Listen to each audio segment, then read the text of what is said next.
Our Station One Purple, how you doing? Welcome to another episode, and we have a great one for you. We are talking about the series of For All Mankind. We're talking about all 3 seasons, and we'll even maybe hint at where the 4th season's going to go and everything towards the end of this. It should be a ton of fun to talk about the alternate what if type story.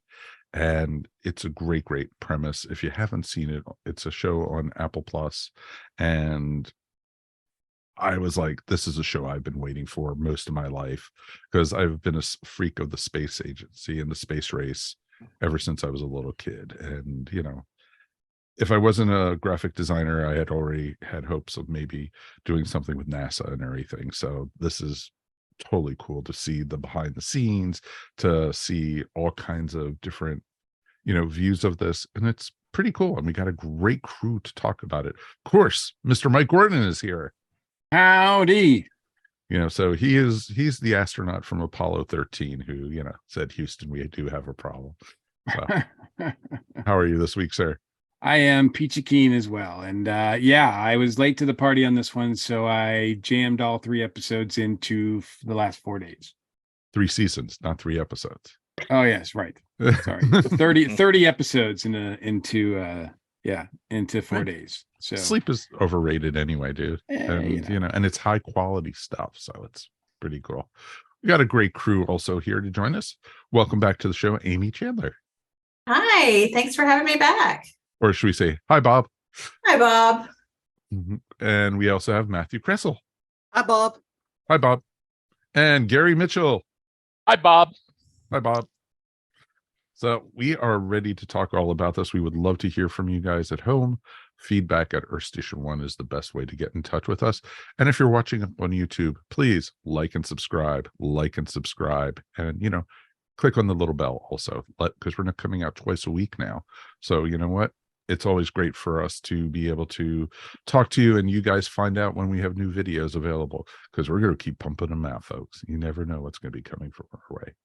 All right, Mr. Mike, you ready to go to space and beyond? Yeah, let's take that small step into For All Mankind, giant leap for all podcasters. I don't know. We'll just let that go where it needs to go. Anyway, I don't know about that one. I don't know. As I mentioned, I was late to the party on this one, not because I didn't know about it, just because I just couldn't figure out how to make the time for it. And it is on Apple Plus. And by the way, if you haven't seen this, we will be spoiling the heck out of all the last 3 seasons. So just keep that in mind as we go forward. So let's start with you, Amy. What were your thoughts? Like, when did you get on board this show, and what were your expectations for it? Well, like you, I actually was to the party as well. I had a couple of friends who said it was good. I knew nothing about it, but I trusted their judgment. So I just sat down, started watching it, and I was like, this is amazing. I was hooked from the first episode. That whole what if premise, to do kind of a science fiction-y story, really, but very grounded in today's world. I was totally fascinated by the idea and the character development, and you don't know where it's going to go because it is an alternate history. You can't predict it. So I was hooked from the beginning. I binged all 3 seasons really fast. Yeah, it's easy to do. A lot of them end on cliffhangers, so you just want to get right to the next one. Absolutely. Matthew, what about you? I imagine you were on board with this one from the beginning. Almost the very beginning, because, as you may be able to tell from my wall here, I am a lifelong space nerd, and not that anybody could see it with the details, but I also love alternate history. In fact, I've got a Sidewise award from my alternate history writing a couple of years ago up on the wall over there. And I grew up in Huntsville, Alabama. I still live in the area. I'm down the road from the only place in the world with 2 Saturn V rockets. This is catnip to me. So I was on board with it pretty quickly. I don't think I actually started watching it till March of 2020. So season 1 had already finished. And of course, the pandemic hit. And I was sitting at home and had nothing else to do.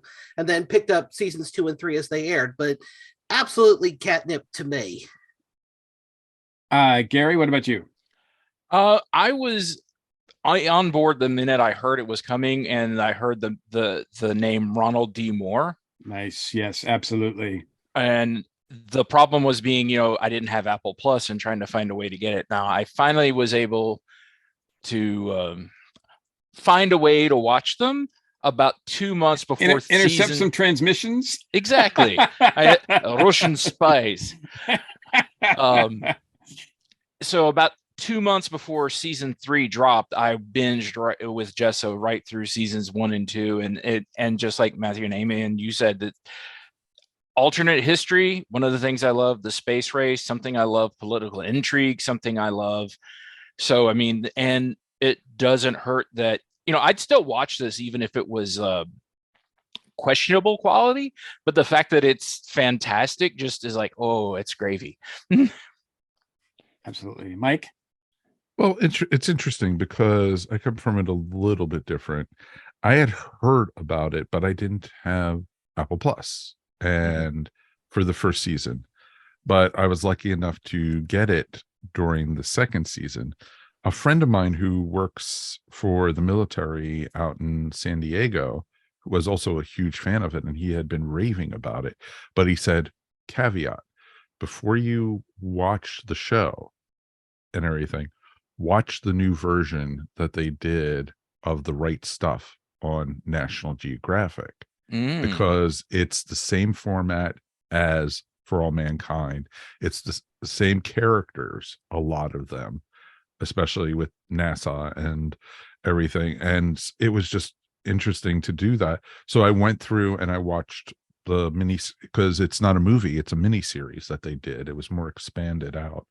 And it felt like it was just For All Mankind, especially the first season, was a complete continuation. The characters were all the same. Even maybe one or two of the actors might have even been pulled through. And it was interesting to see that. And alternate history, come on, this is a what if story. And it was fascinating to see because you had so many of names that you're familiar with. You had Molly Dodd, who's a real person. You had all these characters, and then of course the Apollo astronauts and some of the others. You even had Sally Ride in the second season, and it was just amazing. These are all names you're familiar with, so it was just pretty amazing to see. And then of course the staff behind the scenes, not just the astronauts. And it was it was amazing. And I loved how they tied in the newscasts and the presidents, and they went off their own direction and everything. And it's a great premise why the what if story came about too, which is pretty awesome. Yeah, the sort of what if scenario, the alternate timeline, the sort of has this one thing changes and butterfly effect, right? It has ripples throughout the entire future, right, as we know it. In this case, the the butterfly, the first flap, is the fact that the Russians get to the moon first. And then but how they got there too, though, and was everything changes because of that, right? So Amy, I'm going to start with you, and we're just going to get right into it. With that being said, the premise of the show is things are going to change, and we see throughout the 3 seasons in the late 60s, early 70s, the 80s, and the 90s, all these things that have changed. Is there anything specific that you found the most interesting change out of all those things, just based on one thing? I think the third episode of the first season, Nixon's Women, I think is the most obvious change, and how it really, I think it came down to ego. The Russians beat us in terms of getting to the moon first, but they also put a woman in space and on the moon first as well. So then Nixon wanted to catch up, not just to the space race, but also for PR purposes, getting women in the space program. And so obviously getting women involved at such a high level so early, I think was a huge divergence for the show. And well, yeah, for reality, and that leads ultimately in the third season to a woman president. Absolutely. And so I the think you can women draw a direct line to that. and let's point out a Republican woman president, right? Right. So yeah, that's a leap that I wasn't expecting. I think also the fact that the Cold War continues for decades and decades was something that really surprised me as well. Or not surprised me, but I just found like, wow, that's really interesting. If the Russians get there first, the race continues even more so. Matthew, was there something about this premise that in its execution with the series that really struck you as interesting? I mean, there's a whole list of things, but just going to pick one off the top of its hand. You mentioned the first butterflies, the Russians get to the moon first. That's the first obvious change. But as we discover as the series goes on, and indeed actually appears on screen during season 2, is the reason they get there first is Sergei Korolev lives. Mhm. For those who don't know, he was the chief, known by the Soviets knew him as the chief designer, because unlike Werner von Braun, who pops up in the first couple episodes of the series, the Russians basically kept the heads of their program kind of behind the scenes. And Korolev actually died in real life in 1966 on an operating table from a botched operation. And what's interesting is that there's a hint of that's what changed throughout the first season. But it's only when we meet him, actually get to meet him. Danielle, in fact, gets to meet him in the second season, and him appearing. And the actor they cast looked very much like him. So it was one of those aha moments for me. And it was like, well, that's a really interesting sort of twist to have done. And to show him still in charge of the program almost 20 years after he died in real life. Mm-hmm. Mm-hmm. Yeah, absolutely. And we don't even really get to see and I think this is a Ron Moore staple, really, that the Soviets are pretty much a mystery for, I think, the whole first season, right? We don't really get to see their side of things until season 2, I think. Yeah, and that's also reflective of the real life space race. I mean, there was late last year, inspired by the third season, I read James Oberg's book, Red Star in Orbit, that was published in the early 80s, which was sort of this wonderful compendium of what we knew about the Soviet space program. And it's amazing what we were able to work out from those little bits and pieces that got out, but also incredible that we got so much wrong about their capabilities and what they were doing. And that too, and just sort of capturing that, I think, is a wonderful thing that the series does, but also puts its own spin on it in terms of its own dramatic storytelling. Mm-hmm. Mm-hmm. Yeah, I mean, we've seen now how much at the time the CIA and other intelligence agencies both under and overplayed the Soviets because they needed them to be a threat so that they'd get funding. Right. But they also needed to be, well, no, but we can handle it, so they're not really a threat. And so it's interesting to go now and see what's been declassified or come out in that way of where we under and over and where we knowingly overplayed their hands. Yeah. Absolutely. Gary, was there something else about the series that really struck you as an interesting change with what reality played out? The biggest one for me kind of ties into that of the fact that the Russian economy didn't implode. I still want to know how that happened, because that's the main reason we kind of beat them out, is the Russian economy spiraled and they overspent themselves. But I'm reminded of the thing people say about history. You know, history doesn't repeat, but it rhymes. And this show very much does that. Like, Lewinsky scandal still happens, but not Lewinsky and Clinton. We get all these things, like Chappaquiddick doesn't happen. Reagan becomes president in 1976.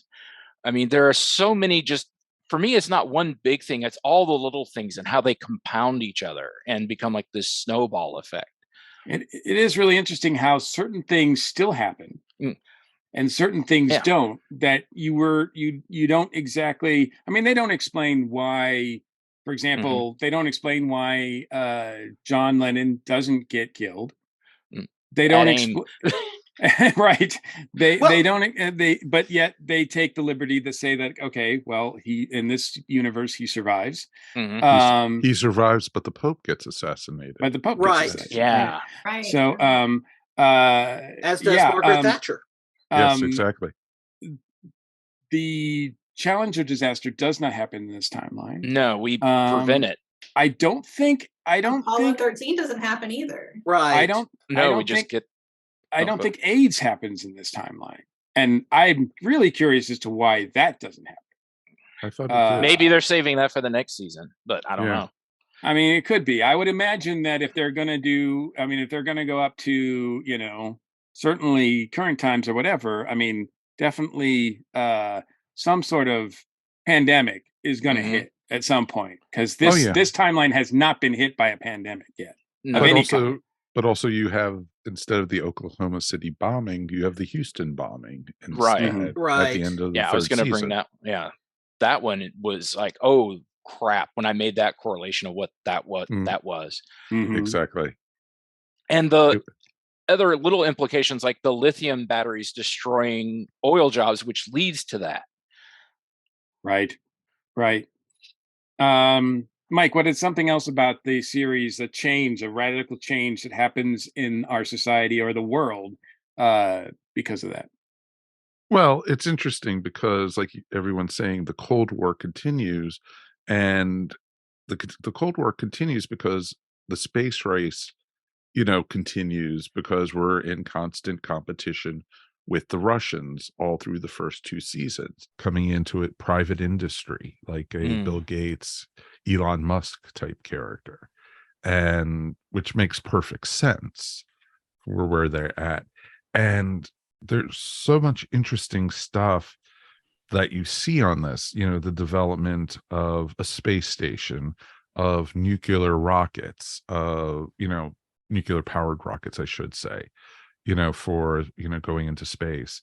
And then you have, it's just interesting because you have a space shuttle, but not like the space shuttles we had in our timeline. And it's also interesting how, politically, Nixon doesn't go down like Mhm. with Watergate and such. He just Right. loses, Ted Kennedy becomes a force earlier on. And it's just, just the little things right there you're seeing. And I loved how they played it. They had their timelines typed out, plotted out with different characters and different people. And I'm not just talking the main characters on the show, people in the background with the politics, with celebrities, with, world leaders, and Mhm. even world events that some were still happening as is. But it was because it was interesting because here in the United States, people got bored of the space race, Mhm. probably starting around 1973. And, that's the last time man had been on the moon because they weren't getting the ratings. People were not as interested. And that's where, like, the United States space program went away from the exploration and such, more towards going towards the space shuttle and such. They left all exploration for robots and, stuff like Voyager and, going out to explore the outer solar system with robots, but not with people. Where in this timeline that from the TV show, we're the explorers. We're the ones who are going to be setting a colony on the moon. Then we're going to go out to Mars and wherever next they're going to go in the next season.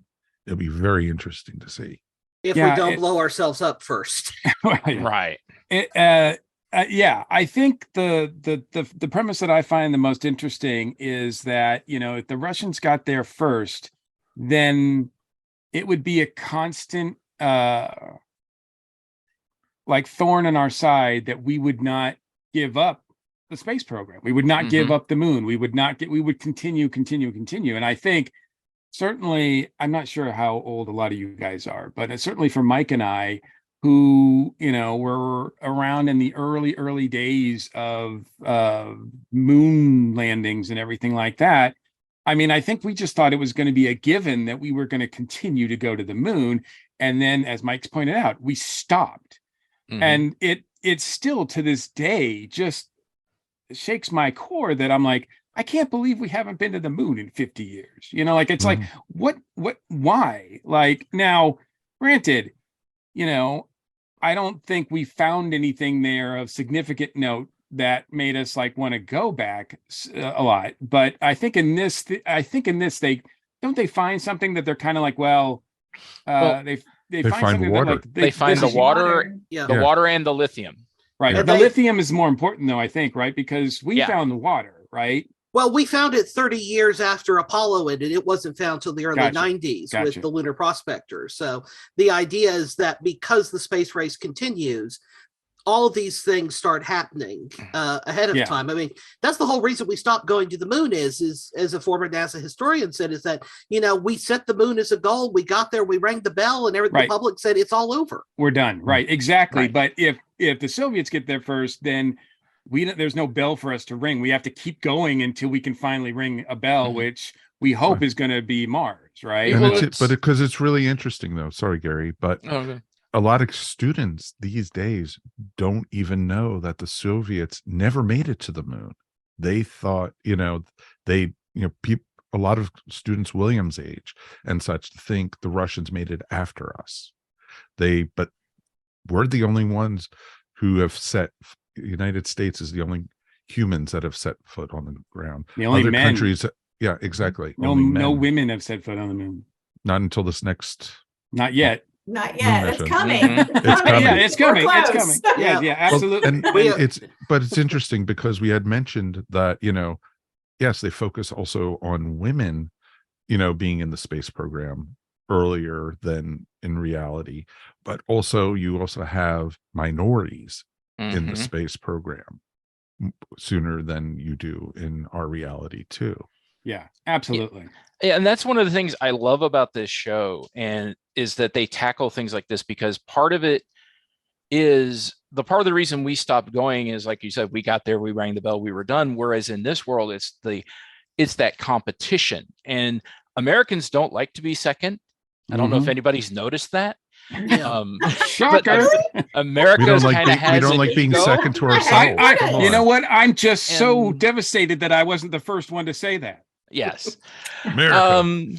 Yeah. So, I mean, that was the main reason in the show they keep going. And the fact that they address that and bring it up, and it is a plot point for a lot of these characters of that, American exceptionalism, because we didn't get there first, that belief is shaken. And people are dealing with the fact that we didn't get there first. What does that mean about us?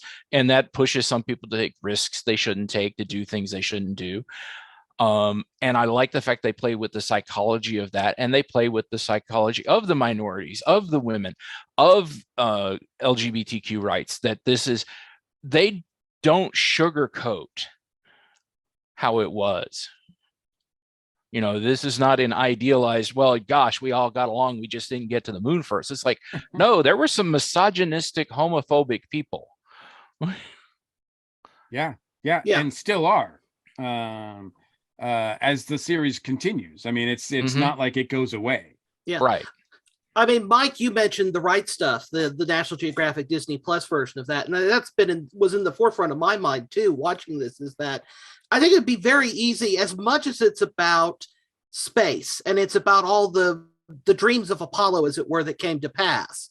That in reality, we were left very much as the orphans of Apollo by the fact that all these dreams for moon bases, trips to Mars, space stations, you name it, didn't come to pass. And the series, presents all of that in its glory.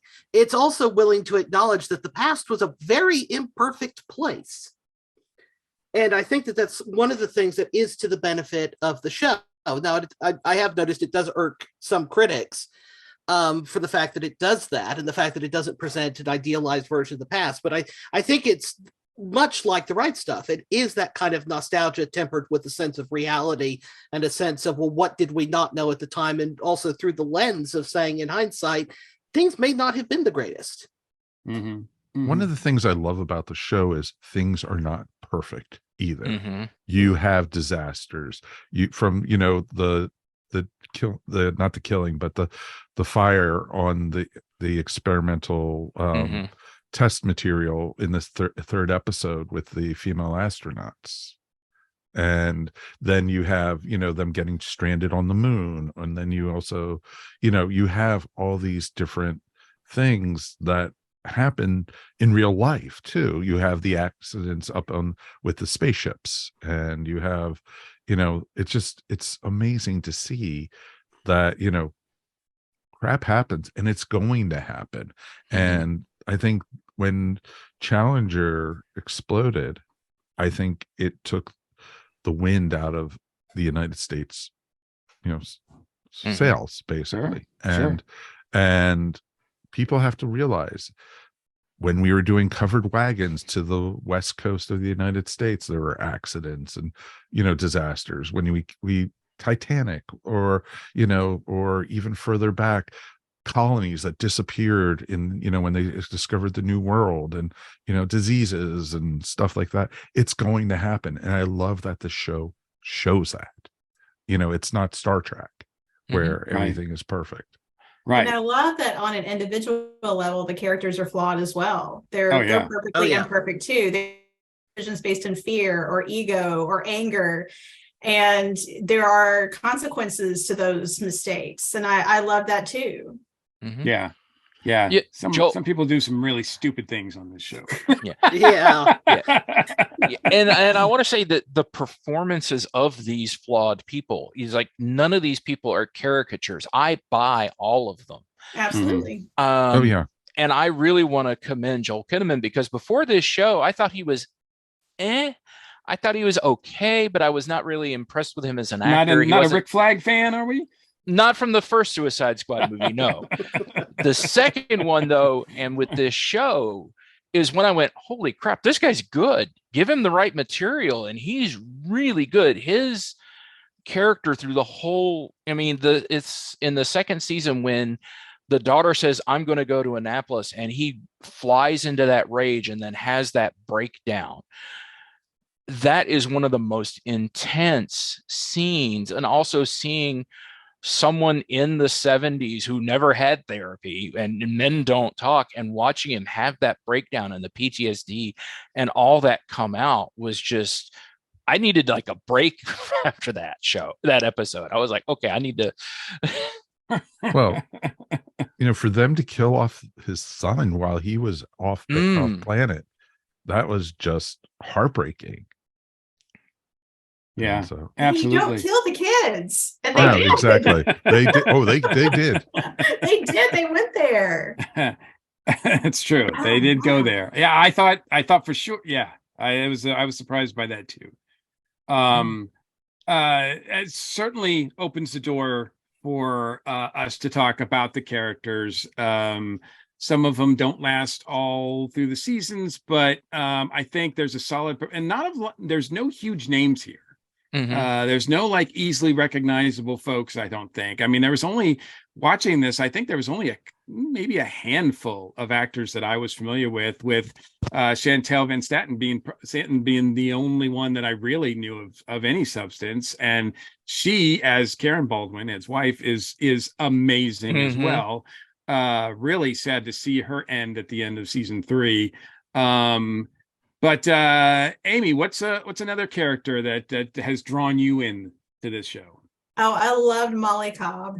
Oh, I thought she was great. I loved her for her arrogance, at the beginning.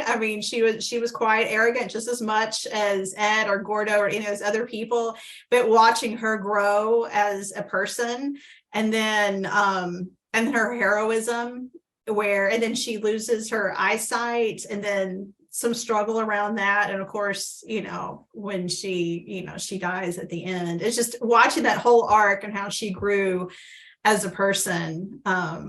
That was really something to see. And then, of course, you were just talking about famous names. I was looking at her going, what do I know her from? And I was like, oh, she's Penny from Lost. I know. I did the same thing. I think she was the only one I recognized right off the bat too. Yeah. So it was great seeing her being somebody completely different from what I'm used to seeing too. I thought she did an amazing job with that character. Yeah. Matthew, any of the characters stand out for you? Margot. It's got to be Margot. And I sort of recognized Ren Schmidt from, she was in a docudrama series, I should say, on Hulu called The Looming Tower about the lead up to 9/11. She played a CIA person in that. So I knew her work from that and kind of seeing her in this. And for me, it's been fascinating watching her journey from this up-and-comer idealist who kind of enters NASA and kind of has to deal with sort of late 60s sexism and whatnot. And, can you have a woman in mission control? And watching her sort of rising through the ranks of NASA, but also watching that idealism get chipped away piece by piece until in season 3, she does something that's dang near unforgivable. And it leaves her at the end of that season in a very interesting place that I have to admit, I'm very curious for season 4 anyways, because I love this show, but I'm particularly curious to know how they're going to handle her in this new season. Yeah, I do believe season 4 is going to be subtitled Margot Lives.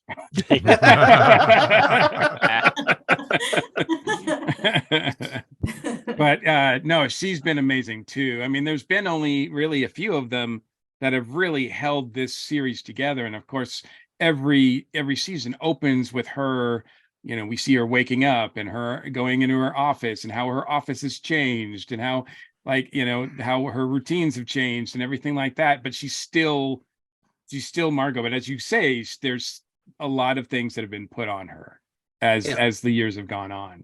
And I'm not just talking about weight. Gary, what about you? What's another character that stood out for you? Well, I've already done my Ed Baldwin gushing, so I will actually switch to Gordo and Tracy, and Gordo's arc especially. Oh yeah. Going to the moon, cracking up, coming back to Earth, dealing with it, and then that heroic. I am a sucker for a heroic sacrifice. In a story, and the two of them basically knowing, we have to do this and we're probably going to die, and doing it anyway. And I had when they were wrapping themselves in duct tape, and that was just heartbreaking. Yeah. And you just hold out that sliver of hope that maybe they'll do, and no, realism smacks you. Open the door and they are dead as doornails. And it's that was a big surprise. I did not expect them to kill off those two characters because they've been so central to the series, but then again, as you point out, their sacrifice would have meant nothing if they just said, "Oh, we're alive," I love the statue too, by the way. The statue is great. So I'm gonna have that installed in my backyard. There you go. And just Jimmy also, I also want to touch on Jimmy, because his arc in season 3 of just trying to find people to connect with and how he's used by the radicals is heartbreaking, because you see it coming. I mean, know who these people are, what they're like. And the fact that the show again is like, it gets so close to, he's going to stop them in time. But then you also have Danny, their other son. Yeah. Danny is a class A asshole. He is like, I have no sympathy for that kid. I can't. He's a mess. He is a mess. Yeah, it is. I mean, I love Ed for trying to give him a second chance, third chance, and so the fourth chance. How many chances? But he's not seeing. He never saw Danny for who Danny was. He had an idealized version. Either he was a surrogate Shane, or it was. I don't know. I don't know. I think you're right. I definitely think it was the surrogate Shane thing. Yeah. It's definitely that. It's like, this is what he hoped his son would grow up into. And and Danny did save the day on the hotel in space. Yeah. And he says, I tried to be, Shane, because I feel responsible for his death. I felt like taking his life, I needed to live up to him. But that kid's a mess. And I couldn't understand how Karen could have even remotely entertained the idea of sleeping with him, and that was the worst mistake she's ever made in her entire. That was just she's made some craziness. doozies. Yeah. Oh yeah. Oh, she does. Look, you're high, you're lonely, it's late. I mean, you know, She was not thinking that through. no, one she bit. did not think that through at all. And I'm I not- guarantee that she regretted it for the next 10 years, clearly. Yeah, I'm not sure the show's writers thought through the consequences of it either. I mean, as a writer, I know why that storyline is there. Yeah. On the other hand, I also looked at it as it was unfolding and cringed pretty much the entire time. Yeah, because it creates this like cloud, this dark cloud that hangs over that character, and you keep thinking, all right, he's gonna tell Ed, he's gonna tell Ed, he's gonna tell Ed. Don't tell, like, even when they're about to die, he's about Yes. to tell Ed. I'm like, don't. No, And no. Ed will just finally kill when you he right says there. like it was me, we're all thinking, oh, he's telling him now, and and he actually, you know, confesses that he's the one that caused the whole like landslide, Yeah. or Landslide. the whole moon slide, the Mars slide, Mars Yeah, slide. that's Mars the- quake, whatever. Yeah, that's the one that's the biggest unforgivable for me, is that he Yeah, let that happen and then was going to let the other guy take the fall for it. Yeah. Yep. yeah. I'll be really curious. I mean, he's still alive. Obviously, he's in sort of solitary confinement there now on Mars. It'll be really interesting to see in the next season. I mean, can this kid be redeemed? I don't know. I'm going to have a hard time with that. Or does he go crazy living in a North Korean space capsule for God knows how long?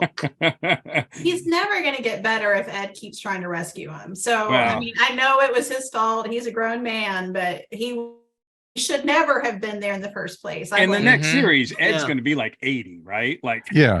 Oh, he Yeah. has to be, because I mean- Ed had to be in his early 60s in this season, the last season. him. Mhm. Yeah, at So- least.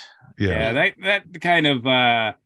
that kind of stretched my believability that they would put somebody that old in charge of things. But At least you they know. aged Karen properly. Ed, they never really did.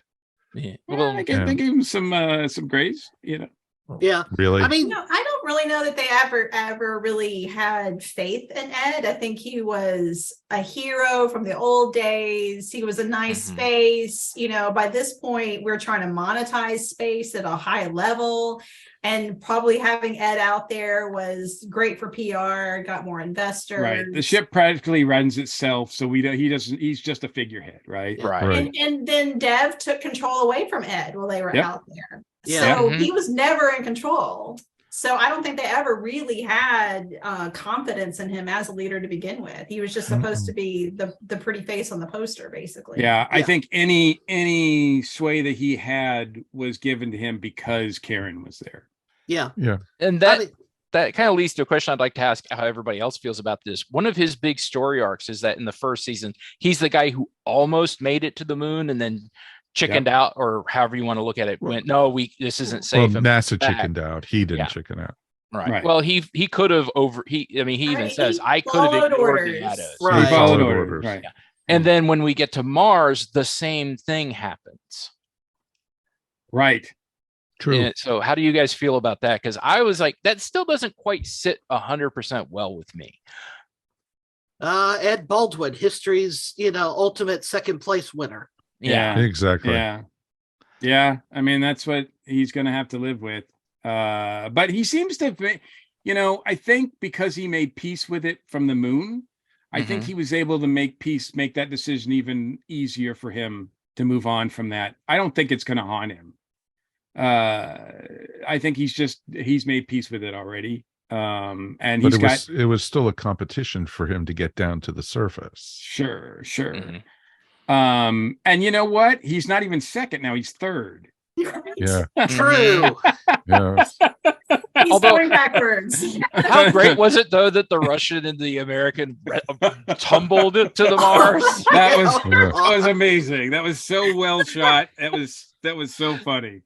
Oh, they especially having- tripped. Yeah, they tripped. especially especially the American commentators were like, or the commentators were like, oh, they've decided to step at the same time. It's like, no, they didn't. They didn't No. decide to do that. No, It turns out They it was Matt from sure Korea as who heck got did there not. first anyway. That was Exactly.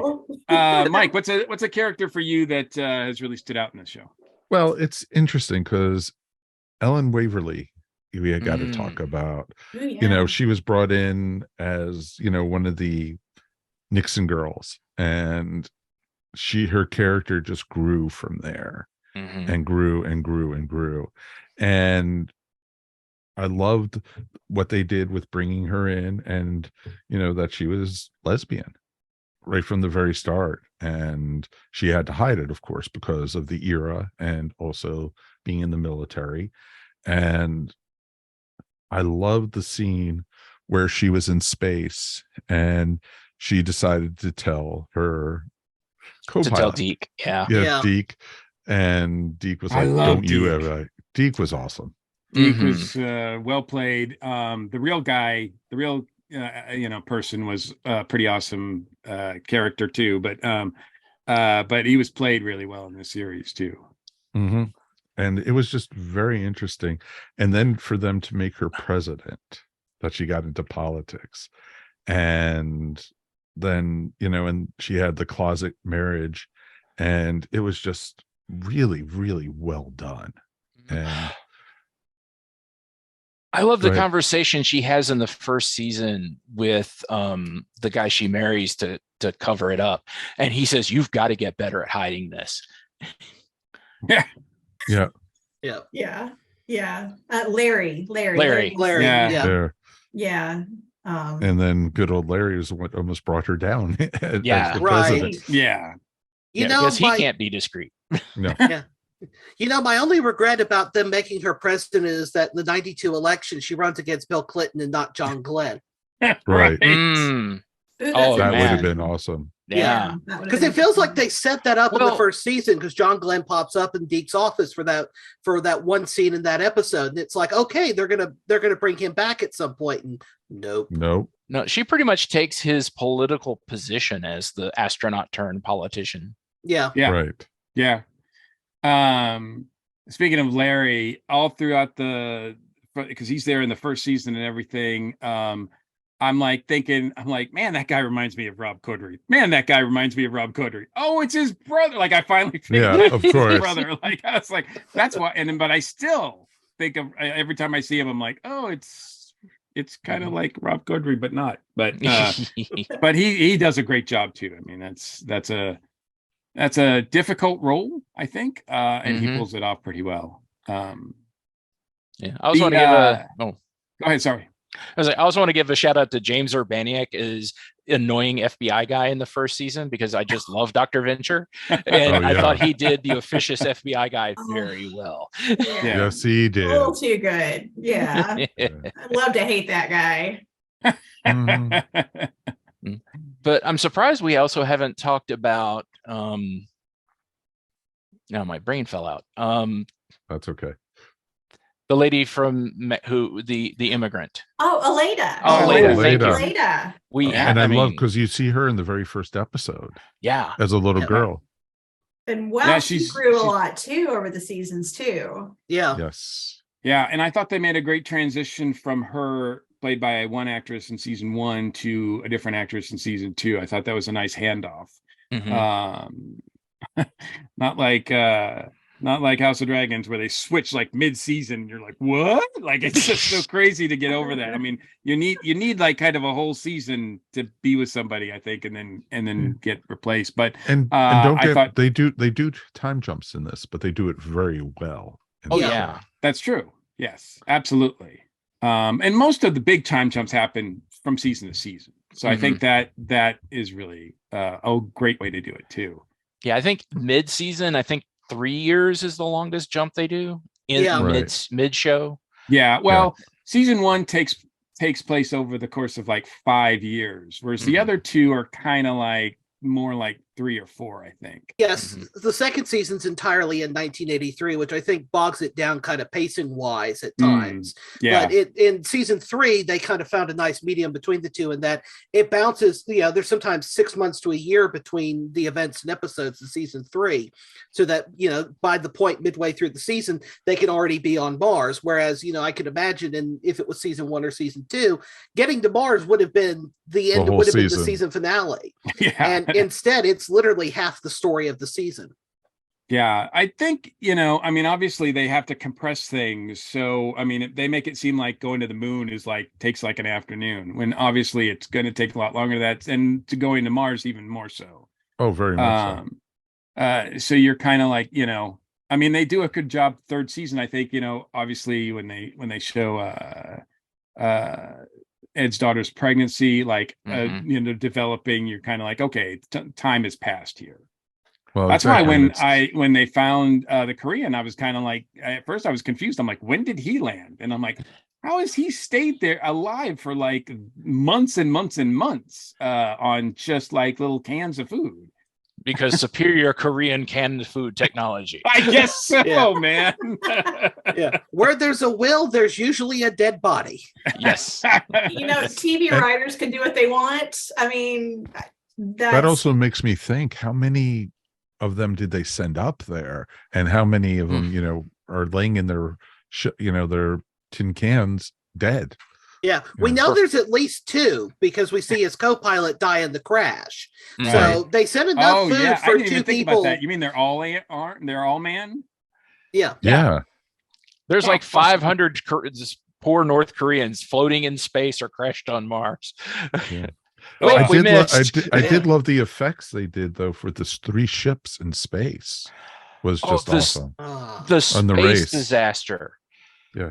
When the Russian ship goes and almost takes out the American ship, or the NASA ship, is one of the most tense.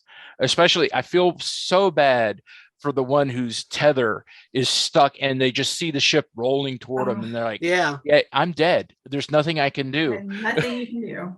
Yeah. That's a great segue, guys, because I wanted to also, the cast and the characters are great, but the other, I think, big component to this series that makes it so fun to watch are the effects. Mm-hmm. Effects that I think when ILM got involved and did the effects for Goodnight Oppie, and some other, I think they did some work for Nova as well.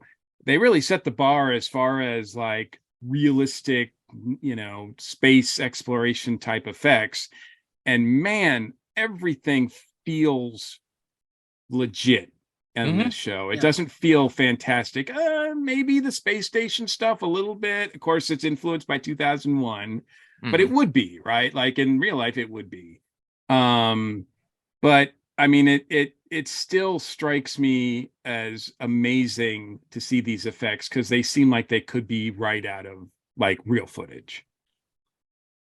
Oh yeah, very much so. And it's just amazing, literally from when you had them flying the rocket ship to attack the Russian base, and they were doing, Flay the Valkyries, da da da da da, and and it was just every scene, the scenes where the astronauts are on the moon and there's a cosmic storm coming, and that was just awesome. And then the space station itself, and how they expanded it, and they just kept on building out to it, and it was very logical, and it was just great to see. Yeah, the disasters all seem like they have weight to them. Mm-hmm. And that's largely due to the effects. Most of that stuff is all CG. And like, you have to remind yourself, none of this is real. Like, none of this is actually happened at all. Not even models, right? Like, they're just all computers, but they're so well designed. And I know that they're mostly based on real concepts. Yeah, a lot of it's drawing from stuff that's been drawn up over the years by either NASA itself or by various NASA of contractors over the years. You know, the initial design at Jamestown is based on an actual proposal I think was put up by Bell Labs in the late 60s as part of the wonderfully titled Apollo Applications Project. And also the version of Skylab that we see at the start of season 2 is based on one of the original designs for that as well. And, you know, it's as a kid I was born in 88, so I'm a kid of the 90s, and the shuttle was the big thing. Right. And so much of season 2 is based around seeing the shuttle, not just the shuttles we knew it, but also Pathfinder. And there's few things that have given me as much joy from TV in the last few years as watching Pathfinder take flight for the first time. But it's interesting because even the giant rockets that they had to launch from the ocean. That was so amazing. Yeah, those are legit. Those were on the drawing board and everything. They were planned. Yeah, and everything. And I love that there's a brief reference in one of the newscasts at the end of season 2 that they're built just down the road from me here in Huntsville. Yeah. That's really what makes it work, though, is that it is sci-fi, but it's that hard sci-fi. It's grounded. Yeah. None of this, like you said, is like the Jonestown base felt real. The other rockets felt real, and like you said, Mike, the only one that doesn't feel real, it's a hotel. Of course, they're gonna. Yeah. Yeah, exactly. I loved how they incorporated it into the corporate spaceship too. Yeah, which is awesome. The thing that I love most about this series, and we've kind of harped around it too, is and this is what I love about anything that I watch that's space related, science related, NASA related. Whether it be, there was a great series a number of years ago called From Earth to the Moon that I recommend strongly. If you like this series, Right Stuff, check that out, both the movie and the series. But also From Earth to the Moon is a great series as well. Last year, watching Goodnight Oppie, watching that movie blew me away, that documentary. The thing I like about both of those are prime examples of, and that this series really nails, is the challenges and the ingenuity of those scientists. Like, they are constantly getting more and more challenges, and they have to solve them very quickly with very, like, I mean, they have to MacGyver stuff, right? It's like a mad MacGyver, and yet they come through almost every time, and it's amazing to see that process. And it's a different kind of heroism. I mean, we get Ed and the astronauts, and yes, they are like the stereotypical like heroes that we wanted to be when we were little, like, oh, I want to be an astronaut. But these scientists, I love the fact that this show really promotes that kind of thinking, that kind of problem solving, and that kind of heroism. I think you guys feel that same way too? Maybe.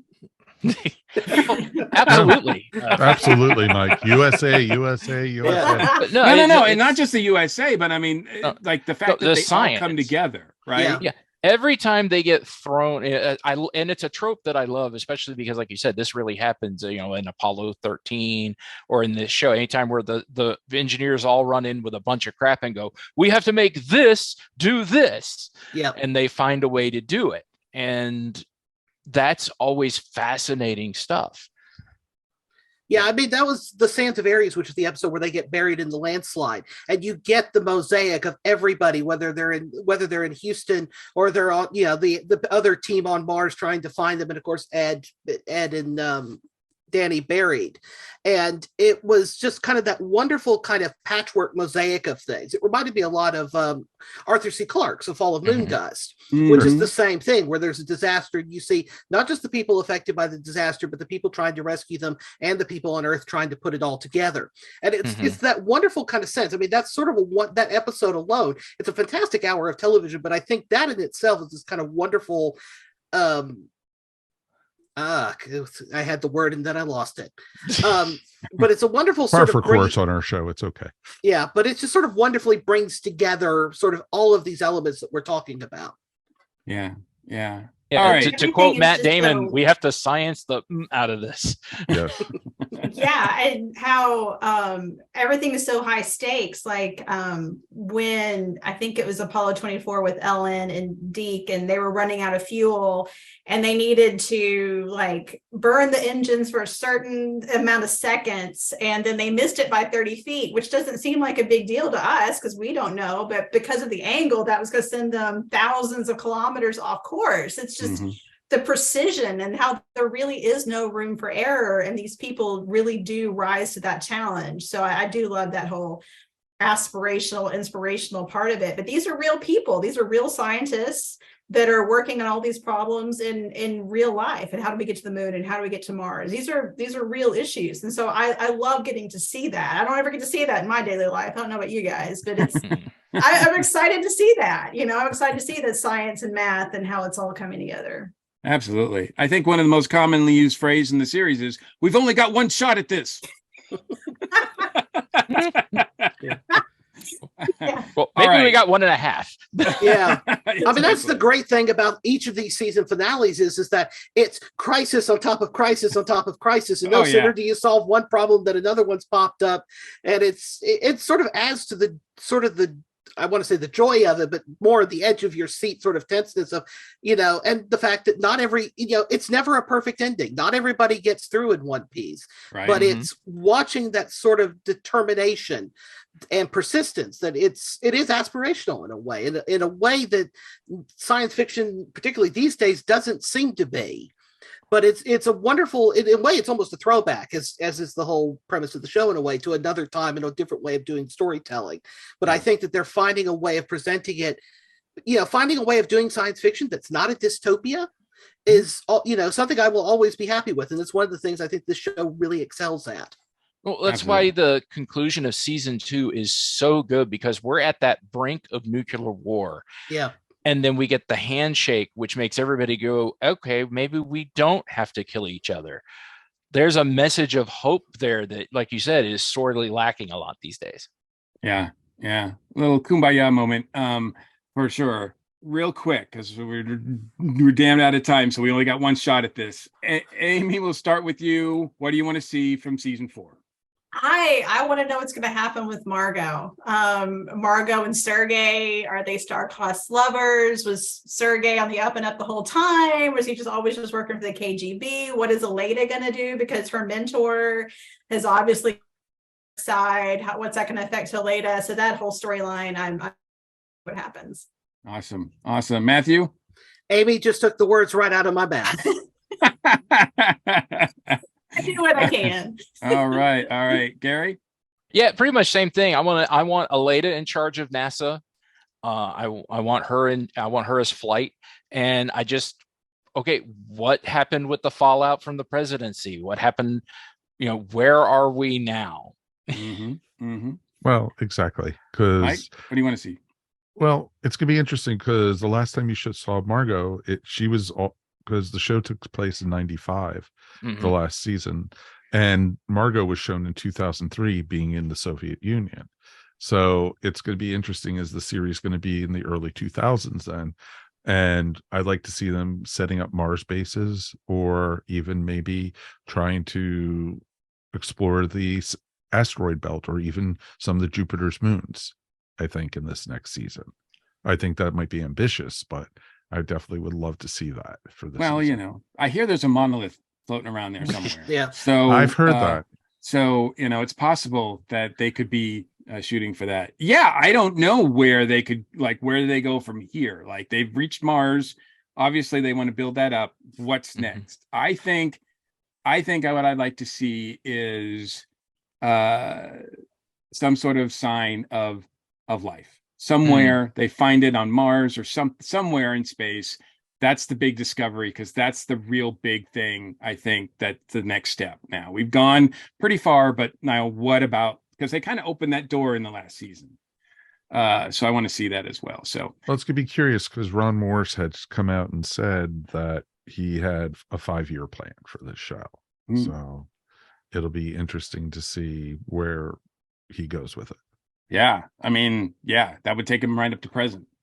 So that would be interesting. That would be very interesting. So I'm on board. So so when season 4 drops, we'll be back here to talk all about it. So thanks very much, guys. And we will be back in a moment to close out the show.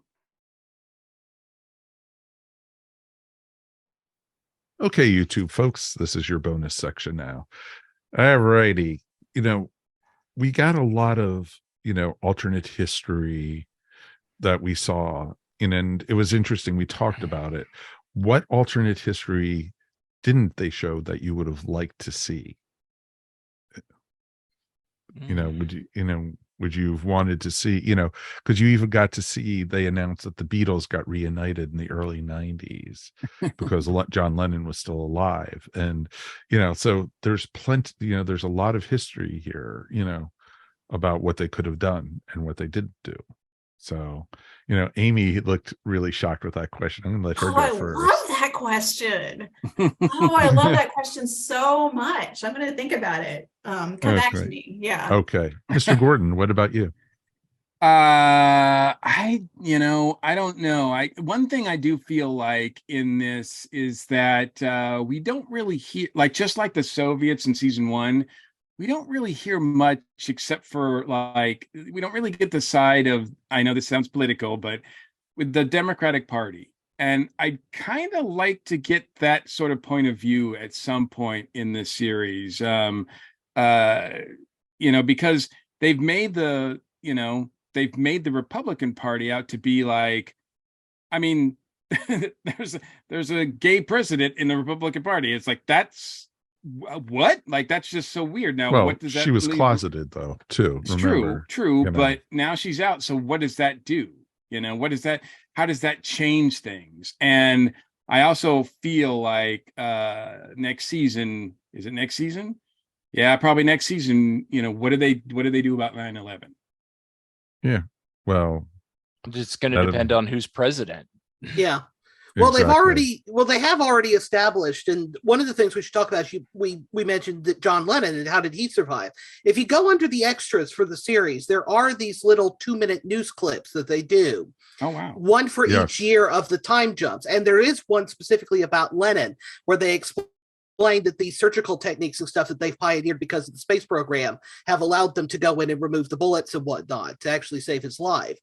There's a lot of stuff in there that I would love to have seen fleshed out. For example, it's mentioned that Iraq invades Kuwait in 1990, as they did in our timeline. But Gary Hart is president. We're not as dependent on oil because of the helium-3 coming back from the moon.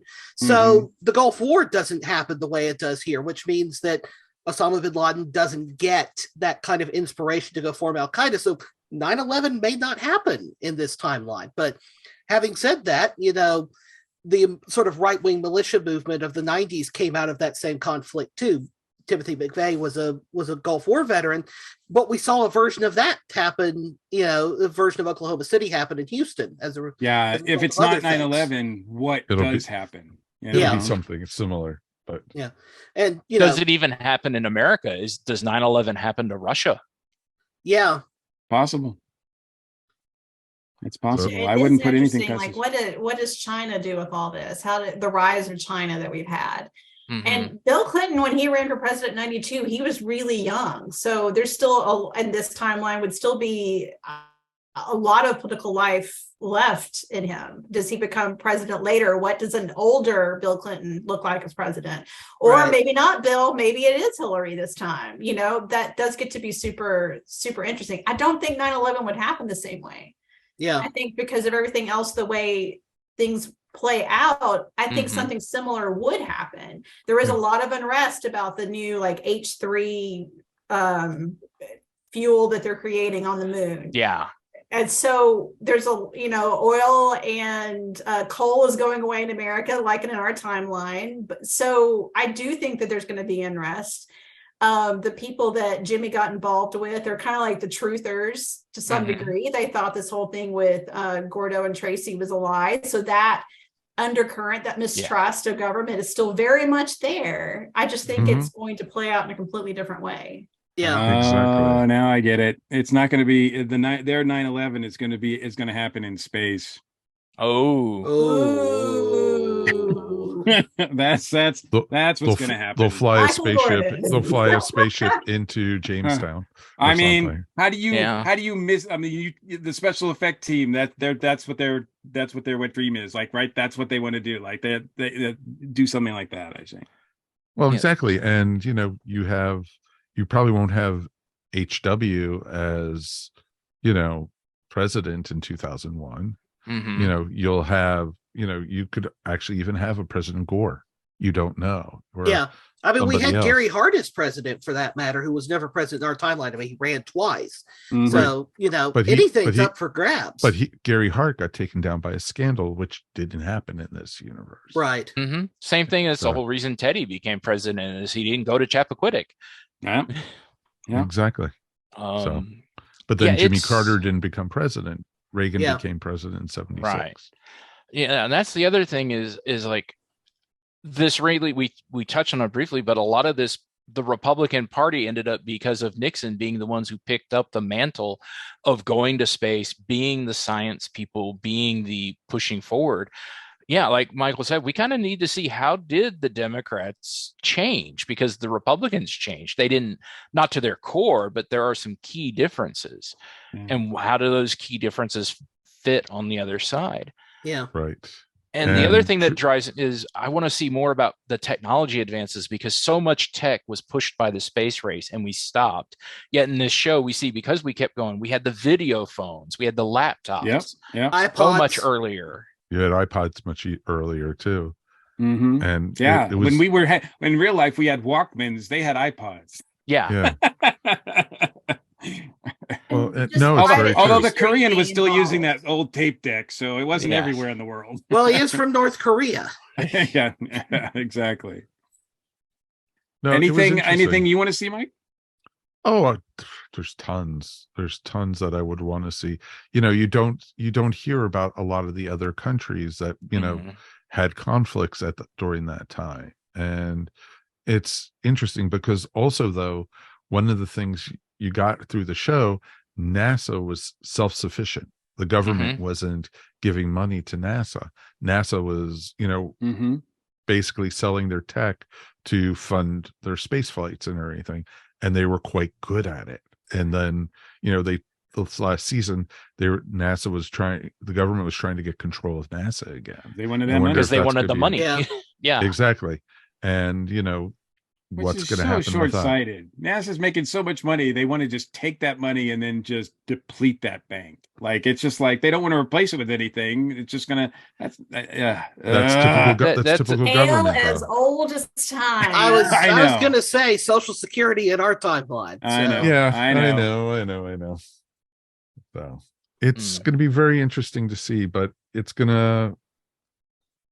I'd love to see what happens. Is the Cold War going to continue, or is it now going to be a three-way thing, or are you going to get more tech companies getting into space? Are you going to, what is going to happen? There's a lot of what ifs coming for season 4. Yeah, I mean the And- whole show is based on what if. Yeah. Oh, I know, but it's in good hands, and I trust it. Yes. that's My guess is there would be a lot of private money going into it. We already had the company in season 3 that was privately funded. So my guess is there will be a Chinese company or maybe, just anybody, anywhere. I think that there's going to be a lot of private money, a lot of private investor companies trying to monetize this space tourism. I mean, they already did the one hotel and it didn't work, but my guess is there's going to be a lot of people that want to go to the moon. I bet that we'll start to see some of that. Maybe they'll build there you The go. space There's hotels. 9/11. They're going to build like a space hotel Mm-hmm. on the moon, Disneyland on the moon. Disneyland on the moon, because there's plenty of Disney rich moon. people that would pay for that because you it's the Space Mountain moon. a whole Oh nother my meaning, God. folks. And then there's your new Absolutely. 9/11. But Yeah. Yeah. Okay. You So talk about now the I'm gonna. butterfly effect. I was just thinking, okay, so it'd be really cool if Kurt Cobain lived, right? But if Kurt Cobain lived, then we really wouldn't have the Foo Fighters. Just these little small little things. I mean, it's interesting. Yeah. So now I'm gonna be that nerd. What happened to Star Trek and Star Wars? Well, Well, we do know there's Star Trek. because Well, yeah, they've but mentioned Star Star Trek and they've mentioned Star Trek references on the show. So Yeah. Yes. I don't think they've mentioned any Star Wars references. Yeah, So well, we would don't know. Lucas have even done a throwback with actual space stuff going on? Would he have done that Flash Gordon knockoff? It's a good question. I don't know. Like I'm that. trying to imagine a world without Star Wars makes my brain hurt. Yeah, Yeah, well, that- Star that- Wars did happen because it's in the newscast for there's one for like the 78 Oscars or something. Yeah. And I Star remember Wars is that. there and Close Encounters wins Best Picture. So Gotcha. it's Yes. there, but it may not be the kind of pop culture juggernaut that it became just simply because real life space is kind of overtaking it. Well, and I Yes. would imagine too, like, Sony and Apple, like, may not get the rights to all the stuff they want to play with. Hmm. It's license wise, they certainly don't mind promoting Lay's potato chips. But Or the Bob Newhart show. So it's okay. Hi, Bob. Hi, Hi, Bob. Bob. Hi, Bob. Hi, Bob. Okay. Well, it's really interesting. We were out over the weekend and we had one of our friends' kids, and we were talking about music and such. And he looked me straight on the eye. He was like going, I had heard that, the lead singer of the Foo Fighters was in a band before he was in the Foo Fighters. It was like, oh, don't even go there. Don't even go there, kid. That hurts a little bit. I know. Oh, my That sweet hurts a summer little bit. child. I I felt know. that. My heart broke. Like you could see, Judy said she saw my face melting in front of, Yeah, you turned into that guy from Last Crusade. Ah! Yeah, exactly. Get off my lawn. Oh yeah. It was like, get away from me, kid. So, but yeah, it was interesting. But yeah, you two people, this is what we talk about between breaks anyway. So this is just awesome. Thank you for sticking with us. Thank you for joining with us. And if you get a chance, subscribe to our show. We would love it. All right, let's close up the puppy.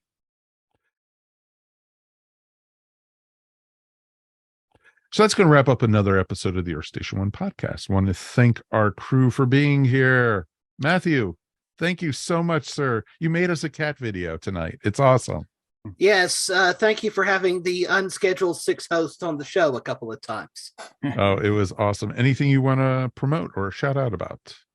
Well, Kasterborous, the North Alabama Doctor Who convention I've been involved with, is coming back. We're doing one more this June, 10th and 11th at the Holiday Inn at Research Park here in Huntsville, Alabama. Our guests so far include Eric and Eliza Roberts and John Peel, the novelist, who's worked not just on Doctor Who, but also Star Wars, Star Trek. If it's a pop culture thing, he's probably written for it. And of course, comic book artist Kelly Yates. So I hope you'll come join us there. Awesome. Looking forward to it. We will be joining you for it. Thank you very much. And of course, Amy Chandler, you are awesome. Thank you. As Thanks so always. much for having me. Anything you want to promote or shout out about? Right now, I am knee deep in this last season of Picard, and it's not over yet, and I'm already sad, and I'm just prepared to cry all the tears. It's been such a good season. So all my Trekkies out there, are you with me? Because it's going to be rough. Any predictions? What's behind the red door?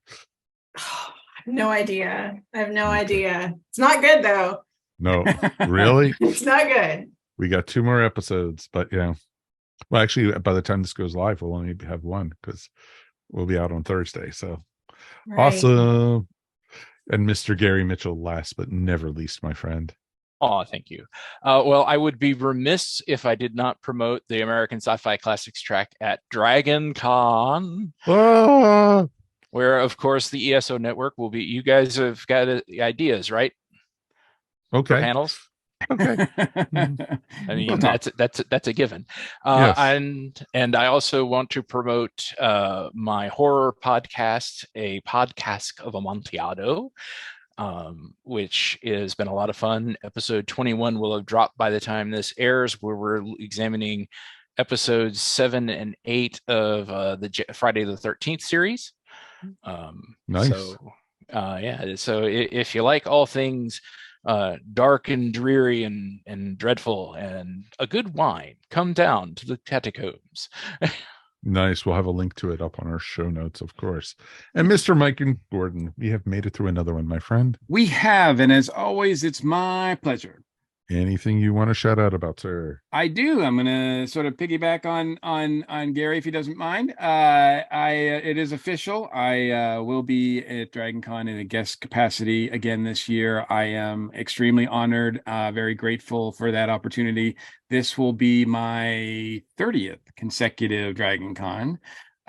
So not always as a guest, but I'm always there in some capacity. I love the con so much, and I'm glad to do it. And I can't wait to talk all about it, because next week we are recording, I believe, the Dragon Con report, the new episode. So plenty of stuff to talk about on that one. I'm very excited. But once again, very honored. It is really the highlight of my year to be part of it every year. And I don't take it for granted. So thank you. Awesome. Congratulations, sir, for being a guest. Thank you. Awesome. My shout out, two things. Sure, Mike Gordon will want to kick up into this one. We are going to be at South Carolina Comicon this weekend. We had Robert on last time. It was a great conversation with Robert, and definitely anyone who's within 200 miles, 300 miles of Greenville, South Carolina, you have to be at the show. It is an amazing convention, and it's fun to see who they get, the guest wise. And Mike and I will be there. Mike will have a Tiki Zombie table, and I will have an ESO Network table set up. I can tell you now, I'm going to be table 325. And Mr. Mike, you think you are what? I am 225. 225. Yep. And we've got Peter in between us at 324. So exactly. So it's going to I know be it sounds weird with those numbers, but we're pretty much we're like in the same row. Yeah, there's an alleyway between us, but that'll be okay. So that's required by law. Of course. It'll be awesome. I think that went in the contract, didn't it? Yes, it did. Exactly. Of course. One alleyway and 100 tables between you. You know what? That's fine by me.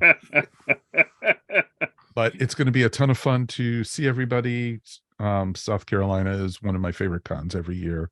Robert and Mitchel put on an amazing show, and the people they have, as we talked about it on the podcast 2 episodes ago, are amazing, who come to the show. And it's not even that expensive to get tickets to the show and everything. And you know what? Anyone who's in Atlanta, anyone who's in Charlotte, if you're in Knoxville, if you're in Asheville, it's not that far to Greenville, South Carolina. And you know what? Definitely check it out. It'll be a fun time, and stop by and say howdy. You might get a certain gift or something. We're going to be giving away stuff this year, so it'll be awesome to see. So it should be cool. So check us out. And that is going to wrap up our episode this week. Want to thank everybody for being here. Thank you, as always, for everybody who joins in with us each week. And you know what? Thanks for listening to the Earth Station One podcast. Always remember, we couldn't do this here without you. If you want to support the podcast, please check out our Tee-Public store and get some very cool ESO Network swag, including the new Wonder Warrior t-shirt. Also, remember, if you want to listen to our show before the rest of the world, why not join the ESO Network Patreon? For as little as $1 a month, you could help support us here at Earth Station One and the ESO Network. Check out the ESO Network on patreon.com. All you have to do is go to patreon.com/ESO Network. We want to hear from you, so please write us anytime at feedback@earthstation1.com. Remember, you could also find Earth Station One wherever fine podcasts are found. And now Earth Station One has our very own YouTube channel. Please subscribe and tell all your friends about us. Like and subscribe, like and subscribe, like and subscribe. On behalf of myself, Mr. Mike Faber, Mr. Mike Gordon, Mr. Matthew Kresel, Mr. Gary Mitchell, and Miss Amy Chandler, thank you so much for joining us, folks. We'll see you here next time on Earth Station One. And last but not least, hi, Bob. Hi, Bob. Bye, Bob. Yeah. Bye, Bob.